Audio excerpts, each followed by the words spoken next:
양정철은 비굴하다. 대통령은 괘씸하다. 이거 누구 얘기일까요? 우리들 병원의 이른바 권력형 대출 의혹 문제를 제기했던 사업가 신 씨가 어제 기자회견을 하고 문 대통령을 향해서 괘씸하다라는 표현까지 썼습니다. 그리고 양정철 원장에 대해서는 비굴하다라는 얘기까지 했습니다. 자, 이 우리들 병원 사건이 뭔지부터 좀 봐야 될 것 같은데 저희들이 첫 번째로 준비한 내용부터 좀 함께 CG부터 함께 보시겠습니다. 우리들 병원 사건이란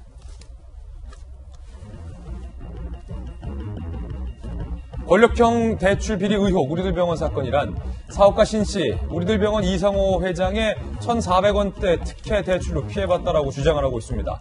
대출을 위해서 여건이 무리하게 나섰다라는 겁니다.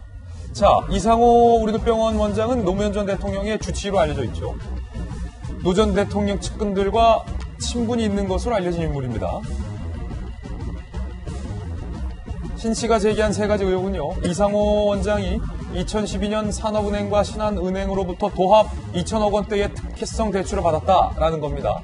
그리고 자, 이상호 원장이 대출을 받을 때 이 사업가 신 씨가 동업가로서 260억 원의 연대보증을 했는데 연대보증을 섰는데 은행 측이 서류를 위조해서 이상호 원장을 연대보증인에서 제외했다. 결과적으로 신 씨가 이 채무액을 떠안게 됐다고 주장을 하고 있습니다.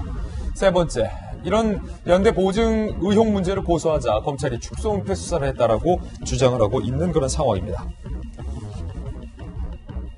자, 그런데 이 연대 대출 의혹 문제를 해결하기 위해서 친여 인사들이 한 명도 아니고 세 명이나 나서서 이게 논란이 되고 있어요. 먼저 양재철 민주연구원장. 신 씨에게 텔레그램으로 이런 문자 보냈다는 거예요. 곧 금감원장 인사하니까 그때 살펴보자. 내가 그 대출 문제 해결해 주겠다라는 식으로 문자를 보냈다는 거예요. 그리고요. 정재호 더불어민주당 의혹은요. 회장님, 청경득이 전화 드릴 것이다. 청경득의 이름이 여기서 또 나오는군요. 그리고요. 윤육은 윤총경이죠. 윤총경이 여기서 또 나옵니다. A은행이 일단은 그 홀딩을 해놓으라고 해놨다. 걱정하지 않아도 된다. 등장인물들이 이렇게 등장을 하게 됩니다. 저희가 그래서 인물표를 한번 출력물로 작성해봤습니다. 이거 함께 보시죠. 자, 노무현 전 주치의 이상호 원장이 일단은 사업을 상당히 크게 했어요. 신한은행으로부터 260억 원을 대출받는데 거기서 연대보증을 합니다. 신모 씨는 문재인 대통령 캠프에서 천주교 인사로 알려져 있는 인물입니다. 연대보증을 했어요. 신모 씨가. 그렇기 때문에 본인이 소유하고 있는 빌딩도 사실은 보증을 설 때 저당이 잡혔고 경매까지 넘어가게 되는 과정을 이후에 겪게 됩니다. 자, 그리고 이상호 원장이 산업은행으로부터 1,400억 원의 대출을 받게 되는데 260억의 대출을 못 갚았던 원장이 어떻게 산업은행으로부터 그 후에 1,400억 원이나 되는 거금을 대출받을 수 있었는지에 대해서 이 사업가 신 씨는 의혹을 제기하고 있습니다.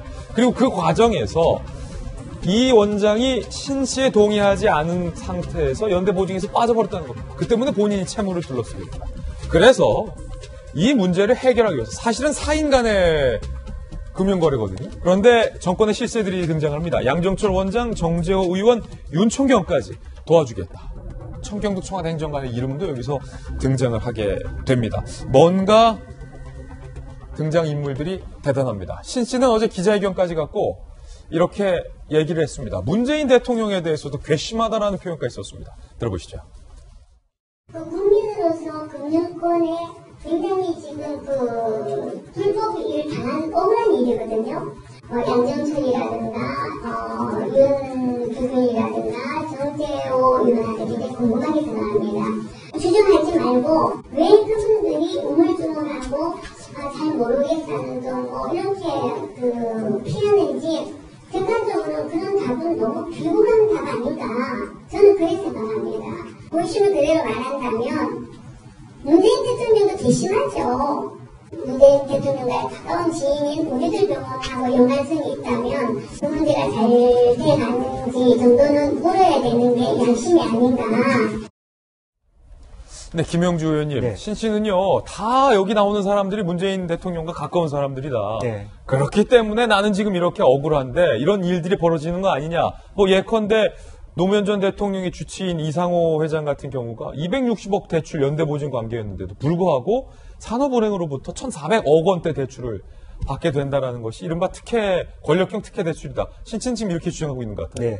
근데 이제 사실은 문 대통령이 그런 데 대한 개인의 그동안에 말하자면 청주도 같은 교도로서 또 아마 대선 때 많이 도와주시기도 했기 때문에 은근히 기대를 할 텐데, 기본적으로 대통령이 사실 일부 무죄 내한 사건에 대해서 물론 안부를 물어보지 않은 것에 대한 섭섭함이라고 생각해요. 그렇지만 공권력이라는 게 어떤 사인 간의 어떤 대출 관계를 대통령이 하더라도 이래라 저래라 할 수 있는 게 아니고. 그렇죠. 또 이 문제의 핵심은 그런 겁니다. 청와대에 있든 어디에 있든 간에 이 문제를 사인의 관계들을 풀 수 있는가, 은행이 하는.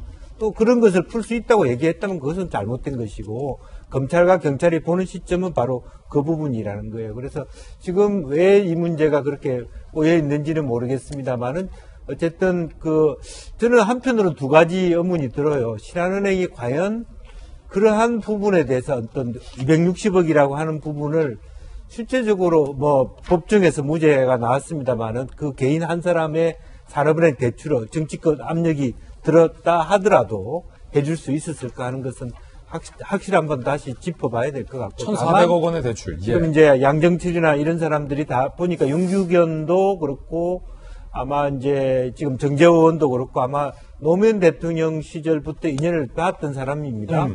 왜냐하면 정재호 의원도 노무현 대통령 때 비서실에 있었고 국무총리실 정무수석도 했기 때문에 윤청경과도 여러 가지 관련이 있다고 보여지는데, 이제 그런 부분들이 과연 그냥 의례적인 관계에서 자꾸 주문이 오니까 답을 한 건지, 양정철 원장처럼 실질적으로 어떤 산업은행이나 신한은행과 관련해서 이 문제를 이렇게 확실하게 이상호 원장이 받을 수 있도록 도와주라고 압력을 넣은 건지, 이건 좀 조사를 해봐야 될 것 같다는 생각이 듭니다. 예.